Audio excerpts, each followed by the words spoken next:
Originally, when I joined the band, it was a five-piece band. Everybody was part of this corporation called Eagles Limited. We all owned Eagles. And that helped to hasten our demise. It interfered with our ability to get along with one another.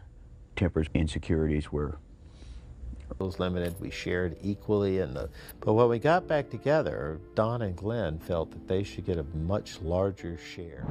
What if I told you that the man who created the most famous guitar solo in rock history was kicked out of his own band through a cold, heartless fax?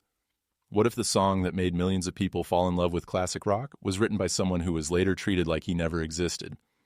Today, we're diving deep into the shocking true story of Don Felder, the forgotten genius behind the Eagles' biggest hits, and why it took him until age 77 to finally tell the world what really happened behind closed doors. Picture this. It's 2001, and Don Felder, one of the most talented guitarists in rock history, is sitting in his home when a fax machine starts buzzing. He walks over, expecting maybe some tour details or band business. Instead, he finds a cold corporate message that would change his life forever. You're fired. No phone call from his bandmates. No face-to-face meeting, just a piece of paper that ended decades of his life's work. But this story doesn't start there. It goes back much further, to a time when a young guitarist from Florida would help create some of the most beautiful music ever recorded. Don Felder joined the Eagles in 1974, and from day one, he knew he was something special. While the other guys in the band were focused on country rock and mellow California sounds, Felder brought something completely different. He brought fire. He brought power. He brought the kind of guitar playing that could make your heart race and your soul soar. When he plugged in his guitar, the Eagles weren't just another country rock band anymore. They became rock legends. The magic really happened in 1976 when Felder was sitting alone in his Malibu home with his 12-string guitar. He started playing around with some chords, creating a melody that felt haunting and beautiful at the same time. He had no idea that what he was creating in that quiet moment would become one of the most famous songs in the world. That simple melody he recorded on his little demo tape would become Hotel California. Yes, that Hotel California. The song that everyone knows, the song that defines classic rock, the song with the guitar solo that gives people chills every single time they hear it. Felder took that demo to his bandmates, Don Henley and Glenn Frey, thinking they were all equal partners in this creative process. He thought they would all work together to turn his musical idea into something amazing. And they did create something amazing. But what Felder didn't realize was that in the Eagles, some members were more equal than others. While his guitar work became the heart and soul of their biggest hit, the credit and the money would flow in a very different direction. You see, behind all the harmony and beautiful music, the Eagles were running like a business. And in this business, Don Henley and Glenn Frey were the bosses, while everyone else was just an employee. They made all the decisions about money, about tours, about which songs would be recorded, and about how much each member would get paid. Even though Felder was creating the music that made them millions of dollars, he was getting treated like a hired hand instead of a true partner. For years, Felder tried to be the good guy. He tried to go along with the program. He kept his mouth shut when decisions were made without him. He smiled for the cameras and played his heart out on stage, even when he felt like his creative input was being ignored. But inside, the frustration was growing. He would sit in band meetings where his ideas were dismissed. He would watch as Henley and Frey got the biggest share of the money, even when the songs were built on his musical foundations. He was like a chef who created a world-famous recipe only to watch other people take credit and profit while he got paid like a cook. The really painful part was that Felder wasn't asking for special treatment. He just wanted fairness. He wanted to be treated like an equal member of the band he was helping to make famous. When he would bring up questions about money or creative control, he wasn't trying to cause trouble. He was just trying to understand why he was being treated differently than his bandmates. But instead of getting answers, he got labeled as difficult to work with. Think about how that must have felt. You're pouring your heart and soul into creating music that touches millions of people around the world. You're the guy playing the guitar solos that make people cry and sing along. But when it comes time to make important decisions about the band, you're told to sit down and be quiet. That's exactly what happened to Don Felder for more than 2 decades. Things got even worse when the Eagles reunited in 1994 for their Hell Freezes Over tour. Felder thought maybe this fresh start would mean a more equal partnership. Maybe after years apart, they could come back together as true friends and collaborators. But nothing had changed. If anything, the divide had gotten wider. Henley and Frey had gotten used to being in complete control, and they saw no reason to change. The way things worked, during those reunion years, Felder was still performing the songs that he had helped create, including that iconic Hotel California solo that audiences demanded every single night. But behind the scenes, he was still being excluded from financial decisions and creative choices. It was like being invited to dinner, but not being allowed to sit at the table. He was good enough to make the money on stage, but not good enough to have a real voice in how the band operated. The breaking point came in 2001. After decades of feeling like an outsider in his own band, Felder finally decided he had enough. He started asking the hard questions more directly. Why was he getting a smaller share of the profits when his contributions were so important to their success? Why weren't his creative ideas given the same respect as Henley and Frey's? These weren't unreasonable questions, but they were seen as threats to the power structure that had been in place for so long. That quote S when that cold fax arrived. No discussion, no attempt to work things out, just a corporate-style firing that treated him like an employee who could be replaced. After helping to create some of the most beloved music in rock history, Don Felder was dismissed like he was nothing more than a troublemaker who had overstayed his welcome. But Felder wasn't going to go quietly into the night.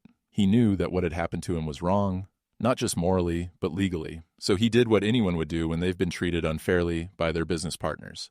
He sued. He filed a lawsuit against Henley and Frey, claiming they had breached their partnership agreement and wrongfully removed him from the band.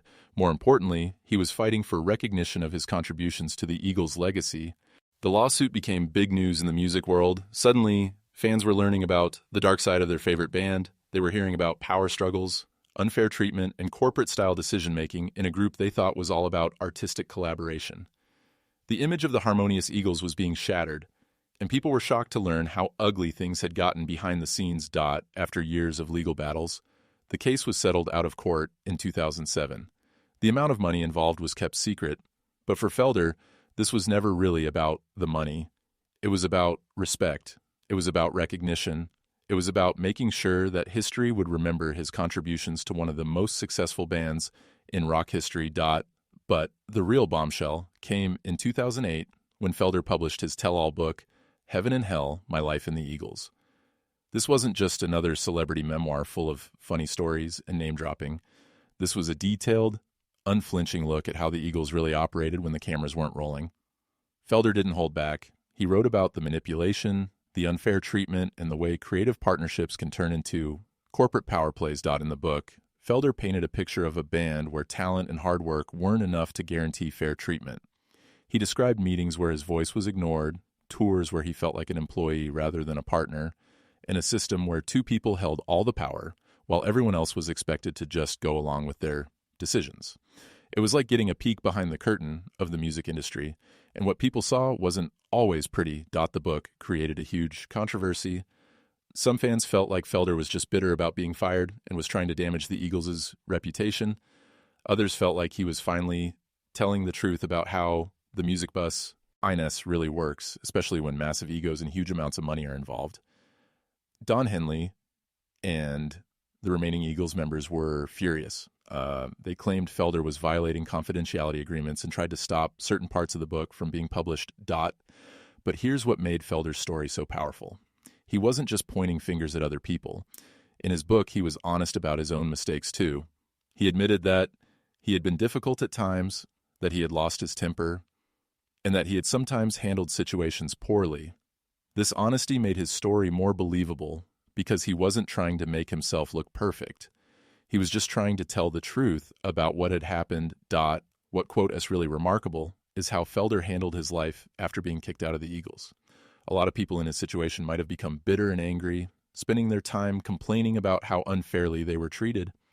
But Felder chose a different path. He decided to focus on moving forward instead of looking backward. In 2012, he released his first solo album, Road to Forever. This wasn't an attempt to recreate the Eagles' sound or to prove he could be more successful on his own. It was simply Felder's way of showing that he still had music in him. The songs were personal and honest, dealing with themes of loss, betrayal, and the process of starting over. It was like he was using music to heal from the wounds of his past.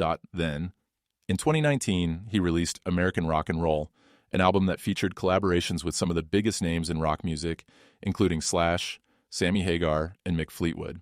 This wasn't just impressive because of the famous guest musicians. It was impressive because it showed that Felder's fellow musicians still respected him and wanted to work with him. In an industry where reputation means everything, the fact that these rock legends were willing to collaborate with him spoke volumes about his character and talent. Throughout this period, Felder maintained a steady touring schedule. He wasn't playing in massive arenas anymore, but he was still connecting with audiences in theaters and festivals across the country. And here's the beautiful part. He always included Hotel California in his shows. He could have been bitter about playing the song that had caused him so much trouble. Instead, he played it with the same passion and skill that had made it famous in the first place. He understood that the song belonged to the fans as much as it belonged to him. In 2025, at age 77, Felder released another album called The Vault, 50 Years of Music. This project was like opening a musical time capsule. It included unreleased demos and recordings that spanned his entire career, giving fans a chance to hear the creative process behind his music. It was his way of showing that his musical legacy extended far beyond his time with the Eagles. But the most important thing about Felder's recent years isn't his albums or his tours. It's the way he's chosen to talk about his past. In recent interviews, he doesn't sound angry or bitter anymore. He sounds like someone who has made peace with what happened to him. He said that being fired from the Eagles might have actually been a blessing because it freed him from a situation where he wasn't being treated fairly. This doesn't mean he's forgotten what happened or that he thinks it was right, but it means he's chosen not to let those negative experiences define the rest of his life. He's found a way to forgive without forgetting, to move forward without pretending the past didn't happen. That takes incredible strength and maturity. When Felder talks about his relationship with his former bandmates now, he's surprisingly measured. He attended Glenn Frey's funeral in 2016, showing respect for his former collaborator despite their difficult history. When asked about Don Henley, he doesn't attack or criticize. He simply acknowledges that they see things differently and that some relationships can't be repaired, and that's okay. What makes Felder's story so powerful isn't just what happened to him, it's how he responded to what happened to him. He could have spent the last 20 years consumed by anger and resentment. Instead, he chose to channel his energy into creating new music, teaching young musicians, and building a life that wasn't defined by his past conflicts. Today, when Don Felder talks about Hotel California, he doesn't sound like someone who's bitter about not getting enough credit. He sounds like someone who's proud of creating something beautiful that has touched millions of lives. He knows that no matter what happened with the business side of the Eagles, he was part of creating something special that will outlive all of the drama and conflict. His story is important because, it shows us something real about the music industry and about human nature. It shows us that even in the world of rock and roll, which we like to think is all about artistic freedom and rebellion, there can be, corporate-style power plays and unfair treatment. But it also shows us that talent and integrity can survive even when they're not properly recognized or rewarded. For young musicians, Felder's story is both a warning and an inspiration.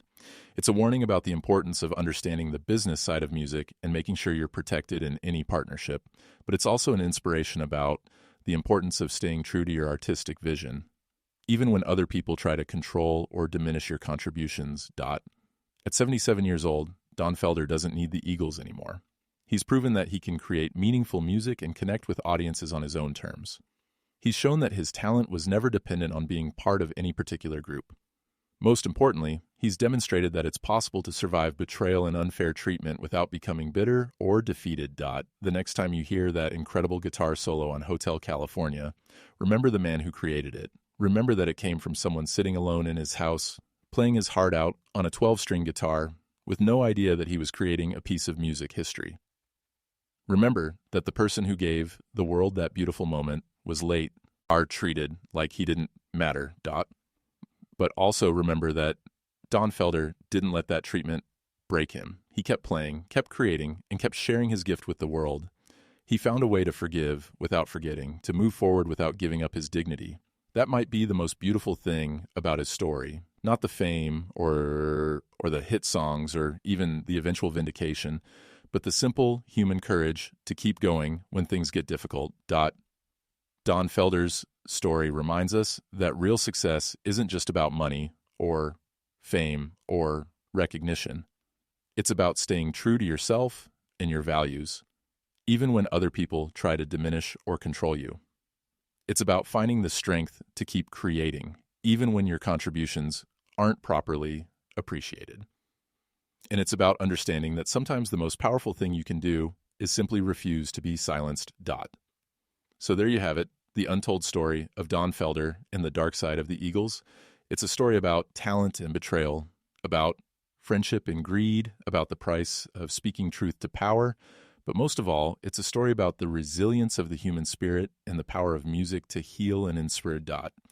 If this story opened your eyes to a different side of rock history that you never knew existed, please hit that like button to show your support.